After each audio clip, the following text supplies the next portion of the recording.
Lo que Toulouse-Lautrec hizo fue coger un arte popular que no tenía por qué estar en las galerías y podía ser un cartel en la pared de una calle que podía decirte algo mientras realizabas tus tareas cotidianas.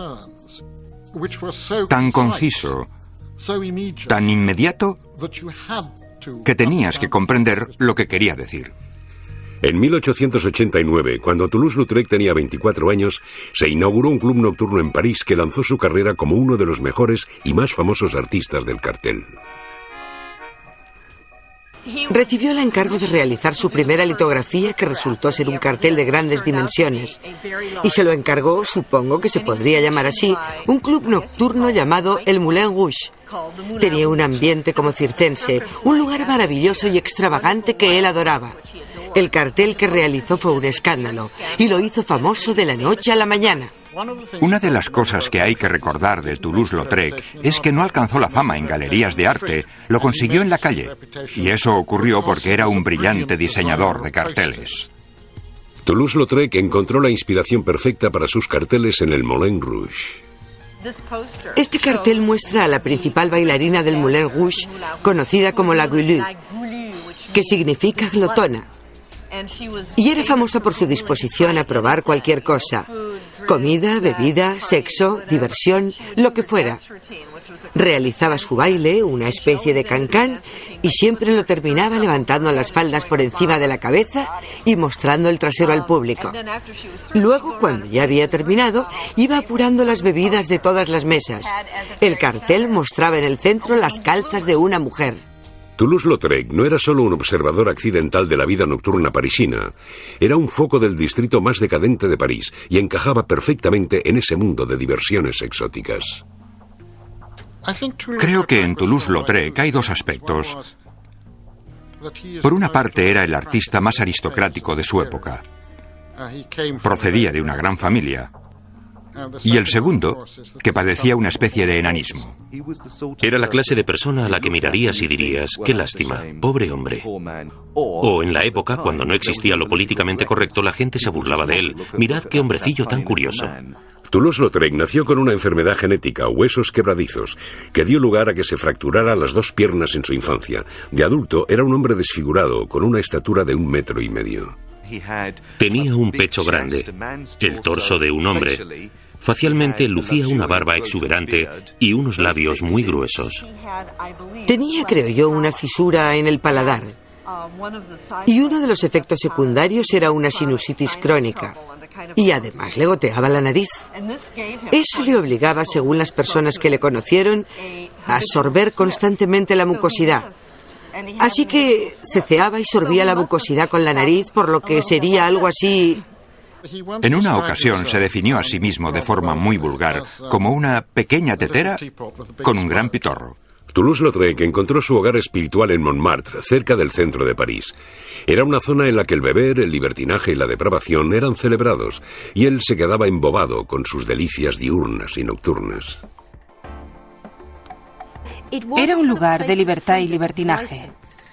Y evidentemente también era el lugar en el que se reunían todos aquellos que carecían de filiación política o eran radicales. Toulouse-Lautrec estaba permanentemente aburrido. Constantemente buscaba nuevas emociones, distintas personas con las que hablar, nuevas cosas para dibujar y pintar, otros lugares a los que ir, nuevas mujeres con las que acostarse. Toulouse-Lautrec ansiaba sexo, drogas y jolgorio, y Montmartre le proporcionaba una miríada de experiencias. La absenta era conocida como el hada verde, la fée verte. Se consideraba la bebida de la época. El hecho de que eligiera esa bebida en concreto como su preferida era coherente con el papel que interpretaba en la sociedad. En esa época, la absenta representaba la anarquía. La gente que la bebía era como Toulouse-Lautrec, artistas degenerados y decadentes. Les gustaba llamarse a sí mismos decadentes. Para ellos era algo de lo que sentirse orgullosos. Disfrutaba del mundo del alcohol y del sexo. Quería que su vida fuera una continua diversión y un alarde artístico. Pero no era necesariamente un alarde de belleza. Decía: no solo me gustan las verrugas, me gusta que además tengan pelos. Le fascinaba la fealdad. Provocaba constantemente. Su arte era una provocación. Su propio ser era una provocación. De haber sido un joven alto y guapo, además de aristocrático, se habría visto más presionado a conformarse. A medida que Toulouse-Lautrec se iba forjando una identidad en el mundo de las prostitutas, los burdeles y las bailarinas, se iba distanciando del estilo de vida aristocrático en el que había nacido. Henri-Marie Raymond de Toulouse-Lautrec-Montfat nació a las 6 de la mañana del 24 de noviembre de 1864 en Albi, una ciudad catedralicia del sur de Francia. Procedía de una de las grandes familias aristocráticas de Francia. No era una familia de nobles recientes, como las ennoblecidas por Napoleón. Se remontaba a la Edad Media, al conde de Toulouse, que en la Edad Media habían sido prácticamente soberanos independientes.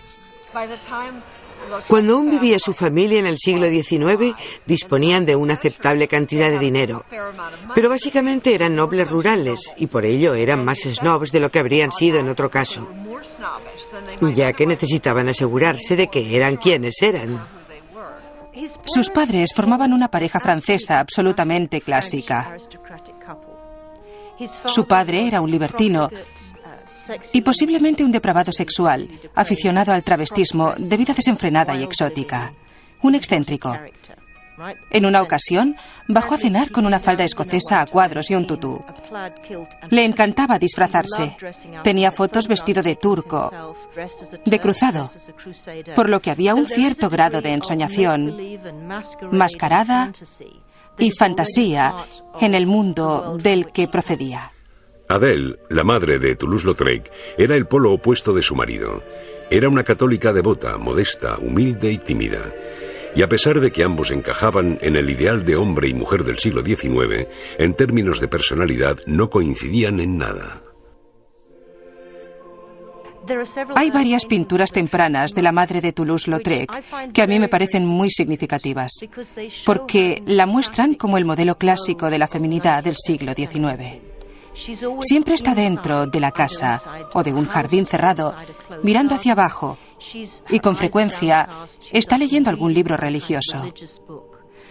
Así que tenemos a una madre tranquila, pura, de mente pura, evidentemente angelical y muy querida, en contraste con el aristocrático libertinaje de su padre, dedicado principalmente a las ocupaciones aristocráticas de si se mueve, mátalo.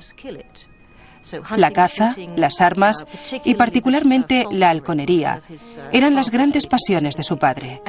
Estas dos imágenes constituyen el campo en el que Toulouse-Lautrec debe encontrarse a sí mismo. Sus padres no estaban unidos por el amor ni por la personalidad. La clase y el esnobismo los habían unido. Eran primos carnales y ello tuvo un efecto devastador en la salud y el desarrollo de Toulouse-Lautrec. Si eras un noble, era difícil encontrar a alguien para casarse que fuera igualmente noble. Y una de las soluciones era contraer matrimonio con alguien de la familia. Así sabías que era tan aristocrática como tú y se mantenía el dinero en la familia. La gente no sabía, como hoy, que casarse con un primo carnal podía producir un accidente genético, ni que los hijos pueden heredar enfermedades que en caso de haber contraído matrimonio con alguien genéticamente distinto, no habría heredado. Cuando Toulouse-Lautrec tendría unos 6 meses, llamaron al médico al castillo para que le examinara las piernas. No caminó hasta cumplir los 17 meses. Desde el principio era evidente que algo iba mal. Sin embargo, sus padres ignoraron sus trastornos en la confianza de que los superaría. A pesar de su fragilidad, Toulouse-Lautrec tuvo una infancia privilegiada. El Château du Bosc estaba lleno de valiosas antigüedades, retratos y tesoros que le recordaban su linaje aristocrático.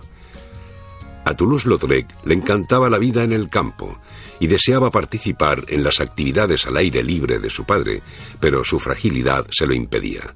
Como consecuencia de ello, fue rechazado por su padre.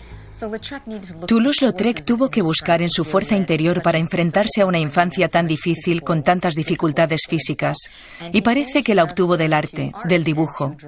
De joven, sus dibujos originales eran con frecuencia caballos, una forma de conectar y agarrarse al padre que le rechazaba.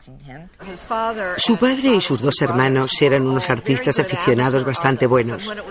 Cuando llovía y no podían ir de caza, se quedaban en casa y pintaban acuarelas o hacían esculturas de barro. A Toulouse-Lautrec le gustaba dibujar desde niño. Hay notas de su abuela en las que decía: gastamos muchos lápices y papeles aquí. Y Henri tenía 2 años. Toulouse-Lautrec se pasaba los días pintando, pero a medida que fue creciendo, su dolor iba en aumento, y a los 8 años sus padres ya no podían seguir ignorándolo. Sufría grandes dolores para los que intentaron toda clase de curas, ninguna de las cuales dio resultado. Su madre lo llevaba a balnearios, al Mediterráneo, para que pudiera bañarse en el mar. Pero no todos los tratamientos eran tan agradables. Sometían a los pacientes a chorros de agua a presión y a toda clase de tratamientos para estimular el flujo sanguíneo. También emplearon tratamientos eléctricos. La electricidad era algo muy moderno, contemporáneo, de vanguardia, y dicho tratamiento tenía el mismo objetivo: estimular los nervios. Toulouse-Lautrec recibía corrientes eléctricas con agua que, imagino, tenía que ser muy doloroso. Y lo peor que hizo su madre fue dejarlo en manos de un hombre, probablemente un curandero, que vivía en las afueras de París. Y cuando Toulouse-Lautrec tendría 10 u 11 años, se pasó 18 meses en la cama, en casa de ese hombre. Creo que todas las tardes ese hombre le sometía a tracción muscular para intentar estirarlo. Su vida se convirtió en un catálogo de tratamientos, moviéndose constantemente entre Albi y París. Se portaba muy bien. No se quejaba e intentaba mantener el buen humor. Parece que decidió que no tenía elección, por lo que era mejor tomárselo con humor. Luego, justo antes de la pubertad, sufrió 2 accidentes, en realidad sin importancia. Uno de ellos fue al levantarse de una silla, resbaló y se fracturó el fémur. Tardó mucho tiempo en recuperarse, y una vez recuperado, cayó en una zanja fracturándose la otra pierna. Desgraciadamente para él, se fracturó ambas piernas durante la adolescencia, lo que probablemente le dejó una aguda ansiedad. Temores de que no podría ser un hombre, que sería rechazado, temores que ya tendría arraigados, ya que durante su infancia se sentía rechazado por su padre, deportista con quien no podía competir, con quien no podía identificarse. Adele exageró sus cuidados, le protegía en exceso, no quería que corriera ningún riesgo, ningún peligro. Y no hay que olvidar que era una esposa abandonada, y su hijo se convirtió en su pareja. La pareja de la familia era Adele, y su hijo Henri, no Adele y Alphonse. Después del accidente, las piernas de Toulouse-Lautrec dejaron de desarrollarse y era evidente que sería un inválido. Sin embargo, el consuelo que había encontrado en el arte le llevaría en otra dirección, lejos de su aristocrático castillo hasta las brillantes luces de París. En 1882, a los 17 años, Henri de Toulouse-Lautrec se fue a vivir a París con su madre. Tullido durante su infancia e incapaz de convertirse en un aristócrata conquistador, se sumergió en el arte. Decidió que esa sería su vida. París había sido modernizado por un hombre llamado Haussmann, quien entre 1850 y 1860 había derribado todos los edificios medievales de París y había agrandado las calles, por lo que ahora era una gran ciudad llena de glamour. Sería conocida como la Ciudad Luz. Todo el mundo iba a París a divertirse. Los grandes bulevares de la ciudad, recientemente construidos, eran espectáculos en movimiento. La clase media paseaba por ellos presumiendo de sus trajes y deteniéndose a tomar algo en los cafés. Toulouse-Lautrec llegó a París y se dedicó a estudiar al mismo tiempo que un gran número de jóvenes artistas que podían escoger entre estudiar con un artista académico y hacer carrera en los salones, siguiendo la dirección tradicional del arte oficial, o establecer una relación con un pequeño grupo de artistas que fueran contra las normas. Sus padres habían decidido que estudiara tradicionalmente junto a un artista oficial y eligieron al pintor Léon Bonnard. Bonnard era un pintor muy conservador, especializado en retratos. Era tan famoso que tenía más encargos de los que podía pintar. Y era un terrible snob. Cuando Toulouse-Lautrec y sus compañeros terminaban su jornada en el estudio, se reunían en los bares para discutir de arte y mostrarse sus obras. Esto abrió un nuevo mundo para él. A medida que iba pasando más tiempo en los bares, empezaba a rechazar su aprendizaje oficial y se sintió atraído por las nuevas formas de arte que tenían su base en Montmartre. Era muy pobre y un escondrijo de delincuentes, rodeado de arbustos. Era como un pedazo de campo en el centro de París. Había grandes viñedos, pero era muy barato, por lo que los artistas buscaban el barrio más barato para montar su estudio. Algunos de los artistas a los que Toulouse-Lautrec admiraba tenían su estudio allí. Aburrido con su aprendizaje, a Toulouse-Lautrec le fascinó el nuevo arte de los carteles que estaba en auge en aquellos momentos. Mientras el arte oficial se centraba en los paisajes, los retratos y los temas religiosos, esta nueva forma de arte representaba otro mundo, el mundo de la calle. Montmartre le proporcionaba sus colores. Debido a que estaba en las afueras de la ciudad, era como una colonia de París. En ella habitaba un abanico de gente muy diferente al del centro de la ciudad. Allí no había lujosas tiendas ni grandes negocios. No era, por así decirlo, el París de la clase media. Era un refugio o un jardín de juegos. Los propietarios de algunos de los viejos molinos, como el Moulin de la Galette o el Moulin Rouge, que habían sido molinos en funcionamiento y que a veces aún molían algo, empezaron a organizar en sus jardines una nueva clase de diversión. Tenía cuadernos de dibujo que se llevaba con él a todas partes, en los que hacía apuntes que luego convertía en cuadros. Por desgracia, su vida se centraba en el arte y la bebida. En un día normal, Toulouse-Lautrec se levantaba tarde. Para empezar, seguramente tendría resaca. Por las mañanas iba al estudio litográfico donde trabajaba con las piedras y el impresor, intentando inventar nuevas técnicas litográficas. Luego, sobre la hora de comer, él y con frecuencia su impresor preferido y otras veces algunos amigos iban a comer y, claro, empezaban a beber, por lo que tenía que volver al estudio a echar la siesta. Entonces empezaba a pintar, a trabajar en su arte. Tras pasar la tarde pintando, se vestía y volvía al París respetable para cenar con su madre. Toulouse-Lautrec iba y volvía del barrio burgués donde vivía su madre y los parientes de sus padres, y su barrio de artistas, al que su madre se negaba a ir. Él mismo decía: necesito dos vidas. En ese momento, su vida está dividida. Aún no ha efectuado la gran transición. Probablemente se sienta culpable ante la idea de investigar más la sórdida vida nocturna. Algo que, evidentemente, habría desaprobado su madre, de sólida formación religiosa. Creo que su madre le animó a que pintara, porque lo vio como una puerta que se abría para su pobre hijo tullido. Si aprobaba o no los temas que pintaba, esa ya es otra cuestión. Pintar arte oficial había sido aceptado socialmente, pero ser asociado públicamente con el arte comercial era otra cosa. Había el inconveniente del apellido, y es lógico que en su momento hubiera alguna discusión sobre la asociación de un apellido aristocrático con los cuadros de Toulouse-Lautrec, y que causara alguna consternación o incluso escándalo. A pesar de que su padre no se había interesado mucho por la familia, sí lo estaba por el apellido.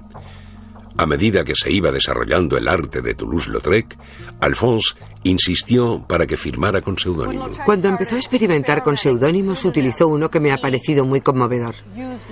Hay una caricatura de Toulouse-Lautrec que hizo cuando tendría unos 20 años. se muestra a sí mismo como un enano, con labios bulbosos, la nariz muy grande y un monóculo, sentado en un orinal. Pero la caricatura está firmada por Lost, L-O-S-T. Y Lost en inglés, y en este caso, es un juego de palabras, ya que pronunciado to lose, su apellido es en inglés igual al verbo to lose, perder. Y Lost es el participio pasado de dicho verbo, por lo que Lost era como un comentario sobre cómo se sentía cuando tuvo que cambiar su apellido. Toulouse-Lautrec se debatía entre seguir su propio deseo artístico o satisfacer las esperanzas de su familia. En 1882, su padre tomó la decisión por él. Cuando estudiaba en París, Henri de Toulouse-Lautrec luchaba por combinar sus aristocráticas obligaciones con su artístico estilo de vida. A pesar de ocultarse tras su seudónimo, el apellido Toulouse-Lautrec era asociado con la clase baja más degenerada, y su padre, Alphonse, ya estaba harto. Una de las cosas más dolorosas que le ocurrieron en términos de la reacción de su familia hacia él como artista y como enano fue que su padre literalmente vendió su herencia y le rechazó. No solo intentó convencerle para que utilizara un seudónimo, sino que cuando tenía 18 años y se había mudado a París y estaba estudiando arte, su padre vendió el castillo de la familia a la tía de Toulouse-Lautrec. Y eso le sentó muy mal. Pero al mismo tiempo mostró una gran resistencia y siguió avanzando con su trabajo. En vez de dejarse anular y decir, no soy nadie, rompió las ataduras y se adentró en un mundo diferente, en el que se sentía cómodo y sabía que podía abrazar. En 1884, después de enterarse de que el Château du Bosc, su herencia, había sido vendido, se distanció de su familia y se sumergió en las diversiones de Montmartre. En todas las esquinas había teatros, clubes nocturnos y bares, y él los exploró todos en busca de una mayor satisfacción artística y física. Varios eran los bares de su preferencia, pero tendía a elegir uno de ellos e ir todos los días, donde se reunía con sus amigos como si fuera el salón de su casa. Uno de ellos era un café cantante, Le Merliton, propiedad del cantante Aristide Bruant. La gente iba a oírle cantar y eso le encantaba a Toulouse-Lautrec, que acudía a beber la mala cerveza y a cantar junto con el cantante. Hizo un montón de dibujos de Bruant y finalmente también le hizo carteles. Se hicieron grandes amigos. Cuando alguien estaba con Toulouse-Lautrec en un bar o un club nocturno, de su boca fluía un constante flujo de bromas y chistes. Era extremadamente popular. A la gente le gustaba estar cerca de él y sentarse a su mesa para reírse con sus ocurrencias y para disfrutar viéndole dibujar, cosa que hacía constantemente. Y el lugar preferido de Toulouse-Lautrec, su cuartel general, era el Moulin Rouge. Cuando se inauguró el Moulin Rouge en 1889, no había nada parecido en París. Era enorme. Alguien lo definió como una fábrica de deseo y placer. Y en el tejado había un molino falso. No de verdad. Los de verdad estaban en la cima de Montmartre. Así que había un molino falso, con un motor que hacía girar las aspas. Y en los bordes había bombillas que se encendían por la noche. A Toulouse-Lautrec le parecía fantástico. Si queremos compararlo con algo, creo que tendríamos que hacerlo con el punto álgido de Estudio 54 en Nueva York, ya que la gente era la diversión. Todo el mundo era consciente de ser una estrella y los personajes se creaban a sí mismos, cosa que quizá no podrían haber hecho en otra parte. Las estrellas de este exótico paraíso del placer eran las bailarinas y su picante baile era sexual y provocativo. Un baile como el cancán empezó con la clase obrera, así que las chicas de las lavanderías, por ejemplo, iban a los bares de clase obrera después de un duro día de trabajo. Se tomaban una copa y bailaban, y el baile consistía en levantarse la falda. Pero bajo la falda no llevaban nada. Algo terriblemente erótico. Pero cuando ese baile se llevó a lugares como el Moulin Rouge, con frecuencia con las mismas bailarinas, la policía les obligó a ponerse unas bragas. Sus cuerpos ligeros y ágiles eran la antítesis del cuerpo tullido y debilitado de Toulouse-Lautrec, pero a él le intoxicaron. Las bailarinas extasiaban a Toulouse-Lautrec. Ellas eran lo que él quería ser, perfectamente gráciles, mujeres preciosas. Tenían unas piernas asombrosas que podían hacer maravillas. Y cuando dibujaba a sus bailarinas, resaltaba sus piernas. Pero cuando dibujaba a gente normal, a propósito evitaba mostrarlas. La gente aparece sentada a la mesa o los mostraba de cintura para arriba, por lo que no se ven las piernas. Porque él, aparte de cuando pensaba en las bailarinas, no quería ver las piernas de la gente normal, ya que le recordaban sus piernas dolorosamente perdidas, ocultas en la mesa. Para Toulouse-Lautrec, las bailarinas no eran el único espectáculo del Moulin Rouge. También actuaba una bailarina del vientre, un encantador de serpientes, una pitonisa. Había gente como la Gulle, llamada la glotona, porque se bebía los restos de todas las copas. Le Monet Cri-Cri, la chica que gritaba cuando se despatarraba, hacía... El más interesante era un famoso artista, probablemente en aquel momento más famoso que Toulouse-Lautrec, llamado Le Pétomane, que traducido sería el hombre de los pedos. Podía hacer una gran variedad de ruidos, como máquinas de tren o bombas, y un sinfín de melodías. Y había un bailarín, Le Chocolat, un artista negro. Es interesante porque se estableció una relación simbiótica entre Toulouse-Lautrec y el Moulin Rouge. Él lo adoraba. Se convirtió en el principal tema de sus obras, por lo menos durante 10 años. Pintaba a las bailarinas, al público, escenas variadas, y también se convirtió en su local preferido, ya que iba todas las noches. Y debido a que lo pintaba todo y estaba allí todas las noches y era muy fácil reconocerle por su aspecto característico, incrementaba la fama del Moulin Rouge. Y este, a su vez, le hizo famoso a él. Así que se ayudaron mutuamente. Cuando Toulouse-Lautrec se muda a Montmartre y frecuenta el Moulin Rouge, puede captar esa excitación sexual y ese nuevo papel y representarlo en una tela, en la que puede expresar su deseo de ser querido y de estar con las mujeres de la noche. Frecuenta burdeles, pinta a las prostitutas y a las chicas del cancán. El aspecto poco atractivo de Toulouse-Lautrec influyó en sus relaciones con las mujeres desde su infancia. Tenía un conflicto virgen-prostituta. Su madre era pura, buena y asexuada, pero su madre se había ido. Y llega la mujer, la prostituta, la mujer lasciva que le aceptaba, que se acostaría con él, con quien podía imaginar ser lascivo y promiscuo. Pero tenía que mantener ambos conceptos separados, por lo que, hasta cierto punto, no podía entablar una relación, una auténtica relación sexual con una mujer. Tenía el mismo deseo sexual, tal vez un poco más, de un varón adulto normal. Pero era consciente de su aspecto. Se relacionaba con las prostitutas como si fueran marginadas como él mismo. Su obsesión por las prostitutas alcanzó otro nivel cuando dejó su piso y se mudó a un burdel. Creo que hasta cierto grado, Toulouse-Lautrec quería tener acceso al mundo de las mujeres. Y lo conseguía relacionándose con prostitutas. Si alguien va con una prostituta y luego la deja, es evidente que el propósito es el sexo. Pero si se va a vivir a un burdel, se convierte en parte de su mundo social. Las conoce por su nombre. Es posible que se acueste con ellas, pero el sexo ya no será de forma anónima, aunque pague por él. Por eso, dicha dicotomía entre la madre ideal, distante, siempre vestida, y la mujer juguetona, física, nutricia, maloliente, cariñosa, convertía el cuerpo de la mujer de clase obrera en un objeto de fascinación perpetua. Pero pagaría un precio muy alto por esa fascinación y sus placeres para evadirse.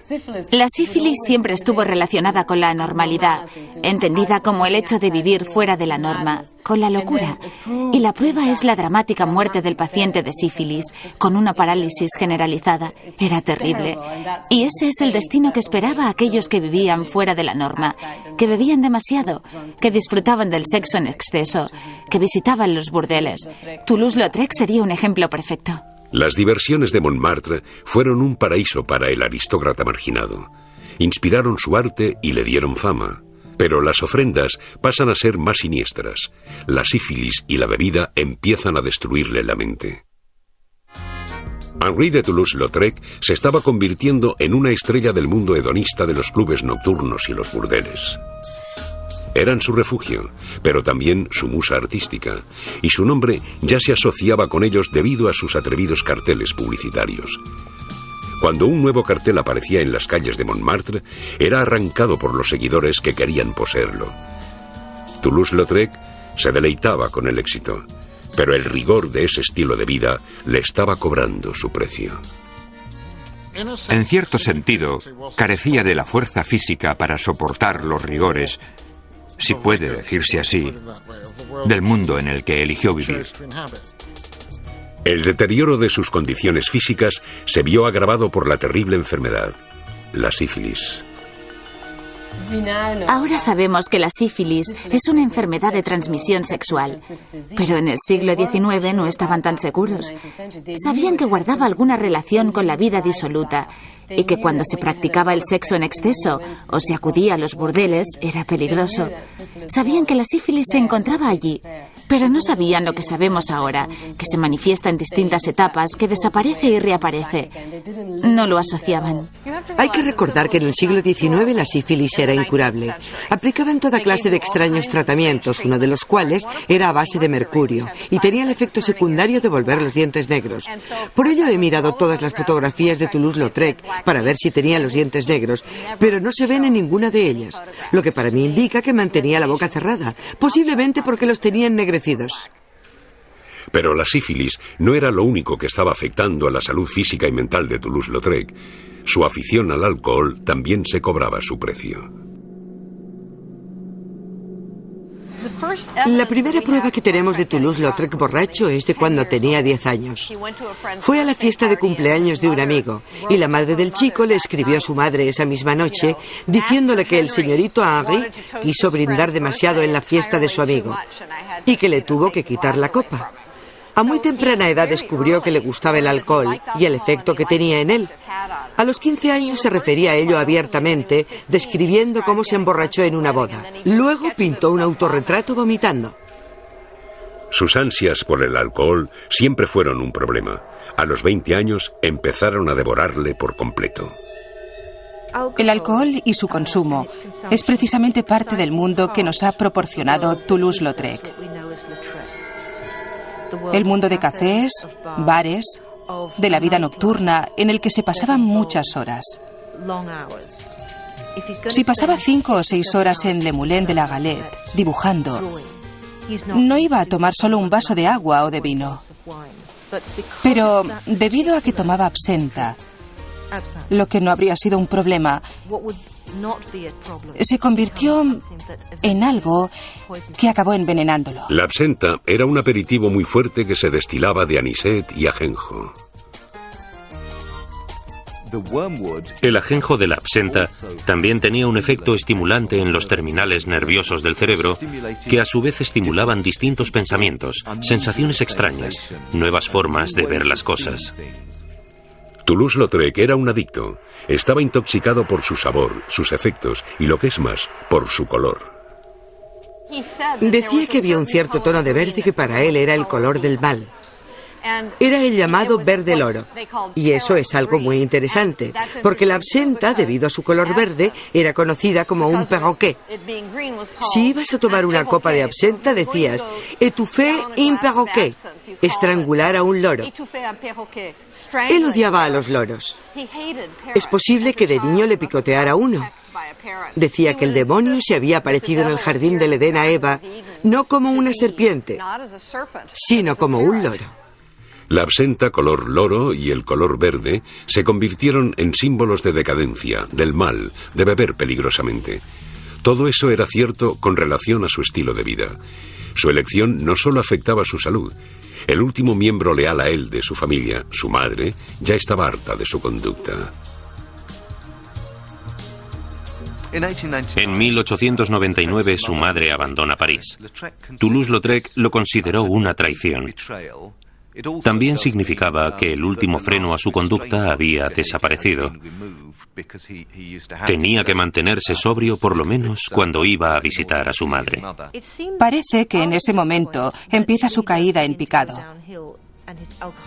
Su alcoholismo llega a un grado extremo y con ello ciertos cambios de personalidad. Los alcohólicos sufren notables cambios de humor. Creo que es en ese punto en el que se inician los daños irreparables. Por desgracia, buscó refugio en el alcohol, que probablemente era su método para vencer a la depresión, que sin duda sufría al verse marginado y rechazado por sus padres. Se convirtió en un alcohólico y este fue, hasta cierto punto, el principio de su caída. Una de las cosas que creo que la gente se niega a admitir es que no bebes a menos que estés deprimido. Creo que se trata de alguien sumido en una situación terrible, en una situación extraordinariamente dolorosa. Toulouse-Lautrec tomaba la primera copa del día donde quiera que estuviera. Se levantaba y empezaba a beber, porque durante toda su vida de adulto había sido un gran bebedor. El dolor era constante debido a los huesos, por lo que no sorprende que quisiera mitigar el dolor con alcohol. A medida que su alcoholismo fue empeorando, empezó a afectar a su mente, así como a su cuerpo.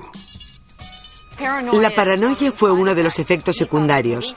Creía que la policía iba a detenerle, que había bichos arrastrándose bajo la cama. Un día, sus amigos le encontraron en su dormitorio disparando a unas arañas que él creía estar viendo. Todo el mundo sabía que tenía graves trastornos mentales. Enfermó aún más, dejó de bañarse, de cuidarse, quemaba periódicos en el baño de su edificio porque apestaba y, claro, era algo peligroso porque podía haber incendiado el edificio. Y también era incapaz de mantener una relación humana, porque estaba borracho, o dormido, o paranoico. Empezó a regalar todas sus pertenencias. La gente abusaba de él, le robaba el dinero. Tuvo que ser horrible. El alcohol y su estilo de vida le habían destruido el cuerpo y la mente, así como sus relaciones familiares y también el trabajo de su vida. Su arte. El estilo de vida acelerado de Henri de Toulouse-Lautrec en París le había pasado factura y ahora se había vuelto loco debido al alcohol y la sífilis. Fue una caída autodestructiva. Se había destruido a sí mismo, a sus relaciones e incluso a su obra. Toulouse-Lautrec había realizado una exposición en el sur de Francia en la que mostraba algunas obras escandalosas. No sé exactamente cuáles. Hizo que las enviaran a Albi, donde su tío tenía un castillo. No sé por qué las envió a Albi. Es posible que fuera un acto autodestructivo inconsciente. Su tío las miró y le dijo que no quería esas obras en su casa. No quería que nadie las viera porque serían una mancha para el apellido familiar. Invitó a 2 amigos que vivían en Albi para que fueran testigos de cómo quemaba las obras en el patio. Toulouse-Lautrec estaba furioso y al mismo tiempo destrozado por la conducta de su tío, el mismo tío que le había iniciado de niño en el mundo del arte. En la segunda mitad de su carrera, no era el mismo hombre que en su primera mitad. Por ejemplo, tenía que pasar largos periodos de tiempo en un sanatorio. Y eso no era debido a la sífilis, sino al hecho de que era un alcohólico. Y el alcoholismo le causó el colapso físico. En 1899, la madre de Henri, Adèle, vivía en su castillo de Malraux, lejos de las hazañas de su hijo. Pero preocupada por las noticias de su declive mental, volvió a París para ayudarle. Tenía unos síntomas mentales realmente dramáticos que eran aparentes para todos sus amigos, que estaban muy preocupados por él. No conseguían que moderara su consumo de alcohol. También estaba físicamente enfermo.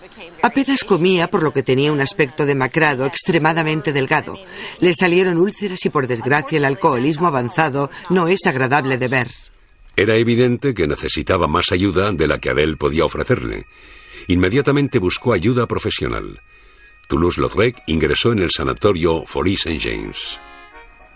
Para una familia de clase alta, un hospital psiquiátrico era el último recurso, porque así la enfermedad se hacía pública. Y era una enfermedad vergonzosa. Incluso ahora existe un término clínico para describir su trastorno. Dipsomanía con algo congénito. No sé el nombre, pero sí un término médico. Pero bajo el término aún se dan los juicios morales. Era algo de lo que la gente se avergonzaba. Toulouse-Lautrec estaba muy enfermo, por lo que era vigilado muy de cerca. Tenía que salir acompañado de un celador y solo podía beber agua. A medida que iba recuperando la salud, se concentró en su arte como medio para escapar de esa prisión. Para poder salir del sanatorio, dibujó una serie sobre el circo. Esta era la prueba de que estaba capacitado y aún podía trabajar. Hizo los dibujos de memoria, lo cual es extraordinario. Los dibujos consiguieron el efecto deseado, le dieron el alta. Luego iniciaría una lucha para deshacerse de sus viejos demonios. Unos 3 meses después de salir del sanatorio empezó a beber y su declive fue aún más pronunciado. Abandonó París y se fue a Burdeos, donde continuó viviendo hasta que sufrió un ataque.